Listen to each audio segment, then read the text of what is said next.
ఈ రాష్ట్రంలో కరువు అనే మాట ఉండదు. దానికే ప్రణాళికలు తయారు చేసుకున్న పోలవరం రైట్ మెయిన్ కెనాల్ ఉంది. ఆ కెనాల్ నుంచి గాని మీకు అందరికి నీళ్లు ఇచ్చి అన్ని చెరువులకు నీళ్లు పెట్టి 3-4 సార్లు ఇస్తే ఆటోమేటిక్ గా భూగర్భ జలాలు గోపాలపురంలో పెరుగుతాయని చెప్పి కూడా నేను మీకు తెలియజేస్తున్నా. ఈ రోజు మీరు ఒకసారి చూస్తే రాష్ట్రం మొత్తం డిసెంబర్ 1 కి 6.2 లేకుంటే 6.8 మీటర్లు భూగర్భ జలాలు వచ్చాయి. మీ నియోజకవర్గం మాత్రం 18 మీటర్లు. ఈస్ట్ గోదావరి జిల్లా. దానికి కారణం ఇక్కడుండే భూమి.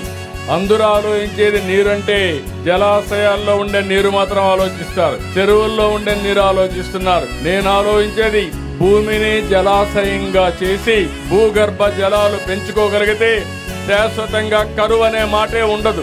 రెండో విషయం కూడా 6.8 మీటర్ల నుంచి 3 మీటర్లకు గాని నీళ్లు పెంచగలిగితే 5,000 కోట్ల రూపాయలు పొదుపవుతుంది ప్రభుత్వానికి కరెంటు విషయంలో.